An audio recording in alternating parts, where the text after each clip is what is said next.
When Howard Schultz set out on business, it was not his objective just to make money.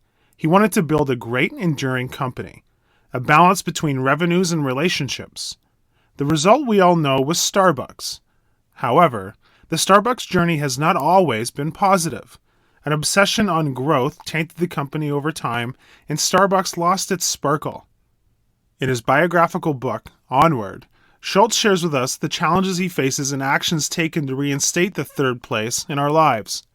So in less than the time it takes to enjoy a skinny, extra hot caramel macchiato, join us to find out how we can learn from Starbucks' soul-saving steps. Lesson number 1. It's all about you. One of the first things Schultz identified on his return as the CEO of Starbucks was the loss of personality. In its early years, the baristas in the stores became friends of the regulars, making the store a friendly, relaxing oasis. With a focus on growth, Starbucks recruitment meant staff were appointed and put into positions more relating to sales than service. Starbucks had key values: respect and dignity, passion and laughter, compassion, community, and responsibility, authenticity. Unfortunately, these were taking second place to growth, expansion, and profitability. Schultz identified that Starbucks had to restore the passion and commitment that everyone at Starbucks needed to have for its customers. Doing so meant taking a step back before it could take many steps forward. He gave the staff the opportunity to make the change. It is not about the company or about the brand, he said to them. It's not about anyone but you. You decide whether or not it is good enough, and have my complete support and, most importantly, my faith and belief in you. Schultz was determined to reinstate Starbucks as a company committed to building shareholder value and profit, while at the same time acting through the lens of social consciousness. Key thought: work should be personal for all of us. Work should have meaning for the accountant, the construction worker, the technologist, the manager, and the clerk. Lesson number 2. Success is a dual-edged sword. When we think of Starbucks, other than the coffee, what springs to mind are the intangibles: atmosphere, a sense of belonging, safety, etc. Collectively, they are its brand, its identity. Forsaking them can take a subtle collective toll. On his return, Schultz felt a gap. Something intrinsic to Starbucks' brand was missing: an aura, a spirit. Without these sensory triggers, something about visiting a Starbucks had vanished. The unique sights, smells, and charms that Starbucks introduced defined its brand. They were less noticeable. Yet, every week, Starbucks stores had 45 million visitors. Why complain? In short, Starbucks was losing control of its story.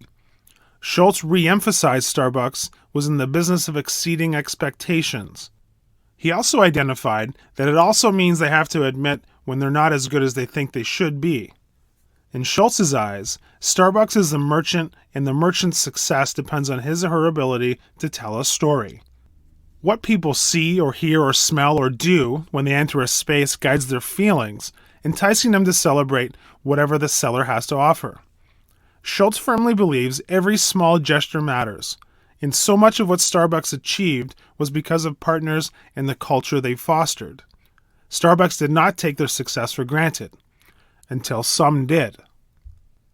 Key thought: success has a way of covering up small failures, and when they get swept up in our success, it has unintended effects. We ignore, or maybe just fail to notice, shortcomings. This is why so many companies fail, not because of challenges in the marketplace, but because of challenges on the inside. Lesson number 3. Confidence and commitments to change.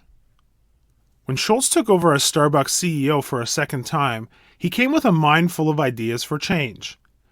Being an observer looking in permitted him the opportunity to see behind the rose-tinted glasses of success and to identify the weaknesses overlooked by achievement. But that in turn was his major challenge. How could he get people to change an apparently successful business model? His number one priority was to instill confidence in Starbucks' future. Without confidence, people could not perform. In his opinion, strategies and tactics were not enough to get Starbucks back on the experience track. Passion an intangible concept many business people belittle, was also essential. Schultz's focus was to muster a collective faith in the original Starbucks experience, its reason for being, and then refocus the company on customers instead of breakneck growth. Reinstalling strategy and creating confidence requires communication that is authentic, decisive, and concrete, and comes from all leaders. But it is not a one-man job. Everyone has to work together and commit to the things deemed important. Differentiation is key. Without differentiation, recognized by the customer, competitors can encroach into your markets, and coffee is no exception. Schultz chose the offensive game, proactively defining Starbucks by sharing its full story with its customers, staff, and partners. Key thought: change is often a necessary component of success, but at the core of many companies is the need to maintain a commitment to its story and image. Not by the leadership team, not by customer service, but by all. Lesson number 4. People follow icons. What is an icon? According to Schultz, icons make sense of the times, offering hope and even mending a culture in turmoil, as the Beatles did in the 1960s. Icons assert a cultural authority, helping to frame the way people view the times they live in. Icons don't confuse history with heritage and always protect and project their values. Icons disrupt themselves before others disrupt them. So Schultz looked internally to the imminent changes in Starbucks. Will it make their people proud? Will it make their customer experience better? Will it enhance Starbucks in the minds and hearts of its customers? Will it reinstate Starbucks as an icon? One thing became clear to Schultz. Starbucks had to advance its position as the undisputed coffee authority. He wanted it to attain the position that no one in the coffee business knew more than Starbucks. Of equal importance is to recognize when you deviate from that position of authority. Falling into the trap of celebrity can have fatal consequences. As the story goes, when the Beatles played New York Shea Stadium in the summer of 1965 to 55,000 screaming, hysterical fans, they couldn't hear their own music. Their art was literally drowned out by their popularity. Paul McCartney said that in retrospect, this was the beginning of the band's end. Key thought: have you got caught up in your own image? Remember, icons don't last forever. The times they are changing. When did you stop hearing your own music? Lesson number 5. Change needs a plan, not a strategy. Schultz recognized this requirement immediately. A clear, concrete plan that frames Starbucks' bold goals and articulated exactly what they would do to achieve them. It needed to be all on one page, in approachable language so that anyone at the company, part-time baristas, store managers, regional directors, division presidents, could read it, quickly grasp Starbucks' priorities, and understand how they could affect productive change. Strategy is not aspiration. It is not the definition of goals, of objectives, or of a vision. The main challenge with aspirational statements is the fact that, in the real world, they are often unattainable. They focus more on the desire and fail to consider the tools and effort needed to get there. Secondly, strategy is not best practice, trying to be better than what's gone before. Best practices are backward-looking. They do not make that sea change towards the brave new world. What are needed are processes that differ from the past, processes that are built on foundations aligned to the future. Strategy is the smart allocation of limited resources to activities that outperform the competition in servicing customers. Schultz created a transformational agenda beginning with a compelling strategic vision. To become an enduring, great company with one of the most recognized and respected brands in the world, known for inspiring and nurturing the human spirit.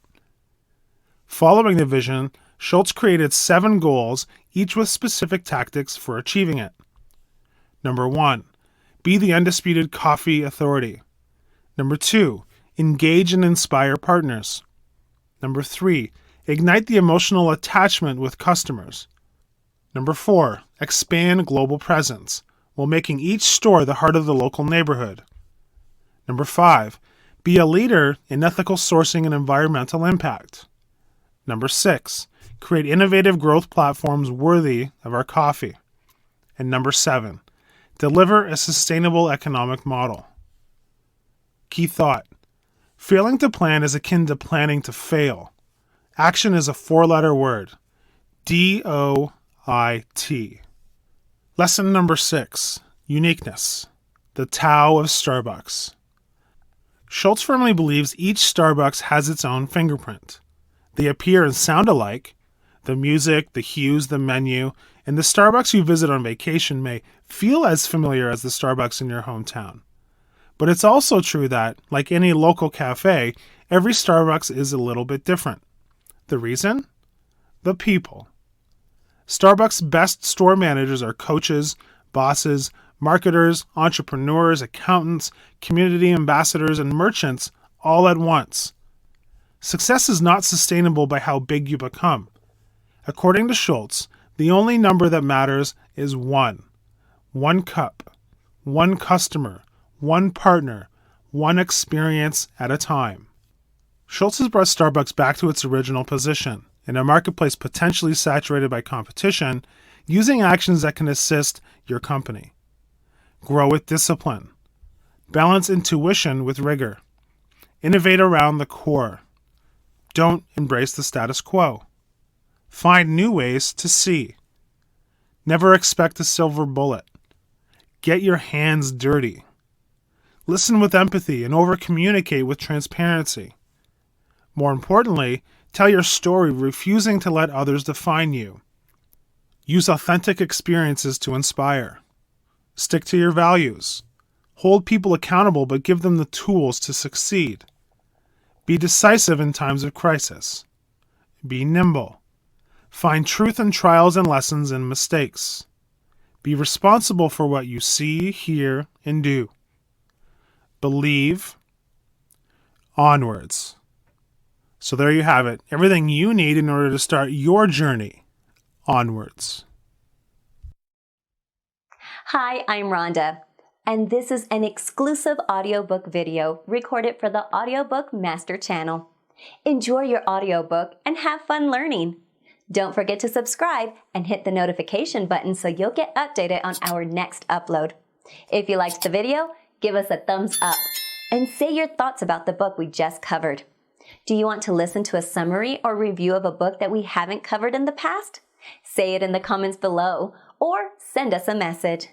Don't forget to check our other uploads. Enjoy listening!